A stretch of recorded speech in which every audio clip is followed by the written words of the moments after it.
Oke, baik, terima kasih untuk kesempatan yang telah diberikan kepada saya.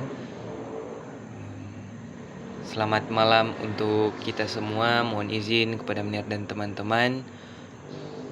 Assalamualaikum warahmatullahi wabarakatuh. Om Swastiastu, Namo Buddhaya, salam kebajikan. Tentunya pertama-tama yang saya hormati Bapak dosen pengampu yang saya sebut dengan kasih, Dr. Arifin Cesendo SHMH, dan teman-teman yang akan melihat video yang saya buat pada saat ini. Namun sebelum saya masuk dalam materi dan pembahasan, mungkin video yang saya buat ini hanya mengulang kembali untuk hasil presentasi yang minggu sebelumnya telah saya dan teman-teman saya presentasikan di kelas, dan pada saat ini saya akan membuat video secara pribadi untuk menuntaskan tugas yang telah Menir berikan, dan pada saat ini saya akan mempresentasikan kembali hasil dan materi yang pada saat diskusi dari kelompok dalam video saya mendapat materi tentang struktur sosial, pengertian dan kesimpulan dari struktur sosial. Dan saya akan masuk dalam materi dan pembahasan. Jadi struktur sosial itu adalah susunan atau tatanan kehidupan masyarakat yang di dalamnya terdapat berbagai status dan peran sosial yang saling berkaitan.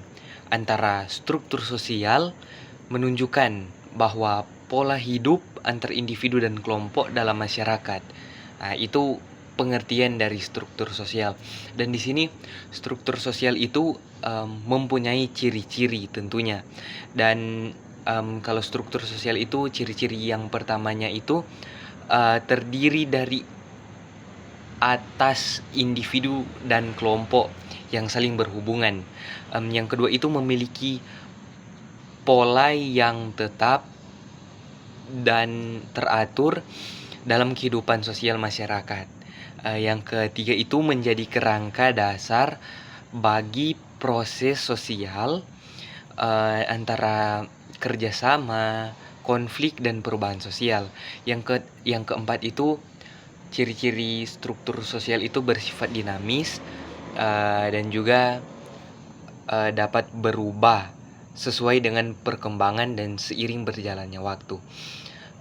Dan berikutnya itu ada unsur-unsur struktur sosial. Kalau unsur struktur sosial itu yang pertama tentunya struktur sosial. Kalau struktur sosial itu unsurnya itu mempunyai kedudukan. Tentunya struktur sosial itu menyangkut tentang individu. Misalnya kedudukan seseorang dalam masyarakat. Misalnya guru, murid, dokter berupa misalnya individu yang menjalankan tugasnya dalam kehidupan sehari-hari. Yang kalau unsur yang kedua itu berupa peran sosial. Misalnya peran sosial itu berperilaku yang diharapkan dari seseorang berdasarkan statusnya atau pengalamannya. Yang ketiga itu nilai dan norma sosial tentunya. Kalau misalnya norma sosial itu, nilai dan norma sosial itu berupa pedoman yang menyangkut perilaku anggota masyarakat. Yang kelima itu institusi sosial. Kalau institusi sosial itu berupa lembaga yang mengatur kebutuhan pokok manusia berupa keluarga, pendidikan, ekonomi, agama, dan juga politik. Kalau misalnya materi yang selanjutnya itu berupa fungsi struktur sosial. Yang pertama itu menciptakan keteraturan sosial dalam kehidupan masyarakat. Yang kedua itu menentukan peran dan tanggung jawab setiap individu. Yang keempat itu menjadi pedoman interaksi sosial bagi kehidupan sehari-hari. Yang keempat itu mendorong stabilisasi dan integrasi sosial. Nah, jadi terakhir itu kita masuk dalam kesimpulan dari struktur sosial. Jadi struktur sosial itu kesimpulannya itu menetapkan kerangka utama dalam kehidupan masyarakat yang mengatur antara hubungan individu dengan kelompok berdasarkan status, peran, nilai, serta norma. Melalui struktur sosial, masyarakat dapat hidup secara teratur, harmonis, dan saling memahami peran masing-masing dalam membangun kehidupan bersama.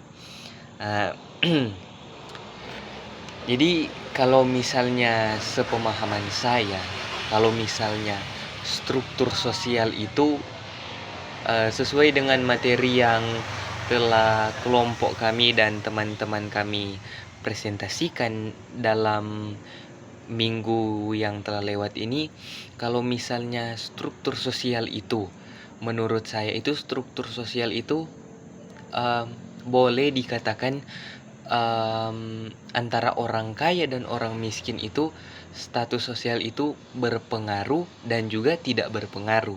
Itu kita dapat lihat dalam dua konsep dalam hukum di Indonesia. Kalau misalnya struktur sosial itu, kalau yang pertama itu struktur sosial kita dapat lihat dalam hukum sosiologis.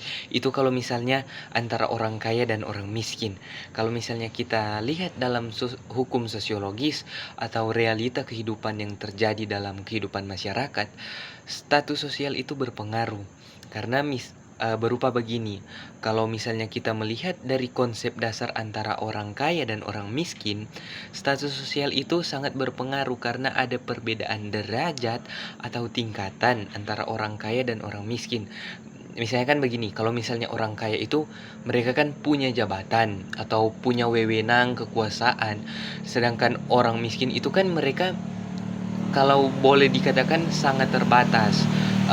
Saya akan mengambil contoh kasus berupa begini. Kalau misalnya orang kaya dan orang miskin itu,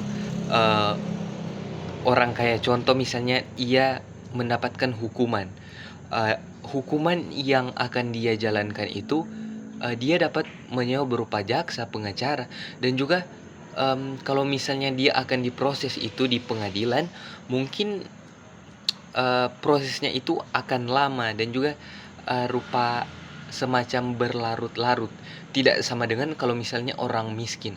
Orang miskin itu kalau misalnya dia mendapatkan sanksi atau perbuatan yang melanggar hukum yang orang miskin itu lakukan, mungkin kalau misalnya dia akan dihukum, mungkin hukumannya itu boleh dikatakan berat. Dan juga kalau misalnya dia akan menyewa jaksa dan pengacara, mungkin mereka sangat terbatas. Mungkin kalau misalnya boleh dikatakan mereka itu hanya mendapatkan hukuman gratis karena mereka terbatas dalam ekonomi finansial.